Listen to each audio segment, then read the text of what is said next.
N'enkya ya leero Dr. Kiiza Besigye ne munne Obeid Lutale bwe bavunaanibwa emisango gy'okulya mu nsi olukwe bazzeemu okulabika mu kkooti enkulu ekubirizibwa omulamuzi Baguma. Ku mulundi guno kkooti ebadde ewulira okusaba kw'oludda oluwaabi okugendereddwamu okuperereza kkooti okukkiriza obujulizi bw'abantu 6 abalumiriza abakwate okuwulirwa mu kyama.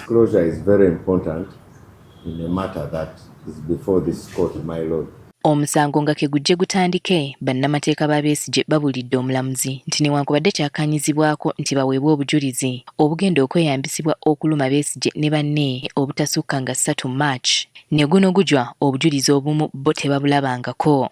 We are talking about now 3 sets of documents. Volume 1, which was served earlier but again out of time. Now, volume 2, which they ought also to have served by 3rd, which they never served, and also the 6 statements. That is the 3rd set of documents.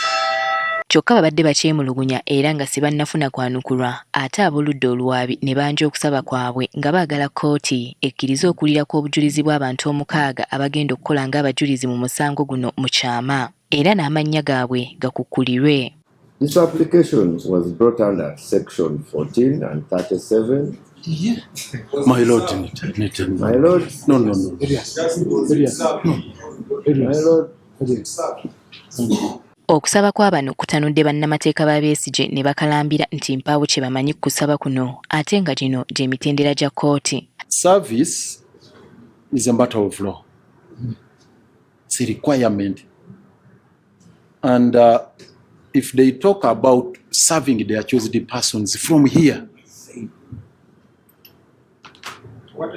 I don't want to say I was served, my lord, because the rules of service are different from what happened, and that's what I want to talk about. Bannamateeka ba gavumenti bakalambidde nti omusango gwe baliko munene ddala kale nga tekisoboka kwasanguza oba okulaga bannamawulire abamu ku bagenda okuguwaako obujulizi kale nga y'ensonga lwaki basaba nti ensonga zino ziwulirwe mu kyama. And all my land friends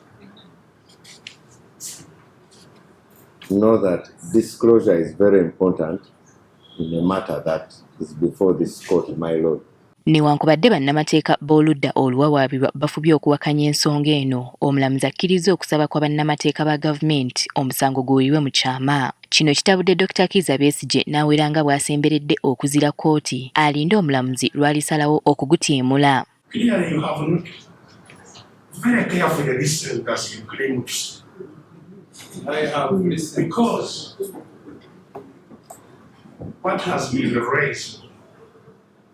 Raises the question of even the application having been made and having been fixed.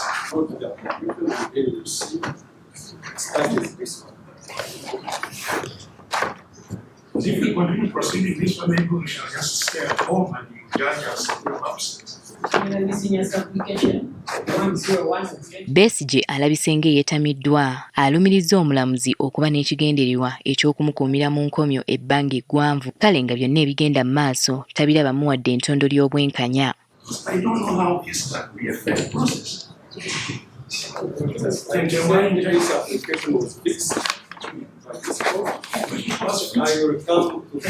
invite her to see the application that is being made in my matter. That needs to be heard without me ever seeing. It's going to be heard without me ever seeing. Bo bannamateeka ba Besigye bategeezezza kkooti nti tebasobola kutuula mu kkooti kuwuliriza kusaba kwe batamanyiiko. Era of course babadde tebaliteekeddwa kumanya kubanga application bano bagikwese ne bagireeta kiro ate na wano naffe bagituleetedde wano. Kati omulamuzi Baguma alagidde oludda oluwaabi okugabana obujulizi bwe balina ne bannamateeka ba Besigye ko n'okubategeezaako kusaba kwabwe okw'okweka abajulizi kuno kwagenda okwesigama okuwa ensala ye nga Dr. Kiiza Besigye ne banne bwe bali mu nkomyo bakomezeddwawo mu kkooti nga 31 omwezi guno. Kinajjukirwa nti Dr. Kiiza Besigye ne munne Obeid Lutale bakwatibwa nga 16 omwezi gwe 11 mu mwaka gwa 2024 nga kati gwe mwaka gumu n'emyezi egigwamu. Winnie Tessa Nakayinja, agaffe yo ku Spark TV.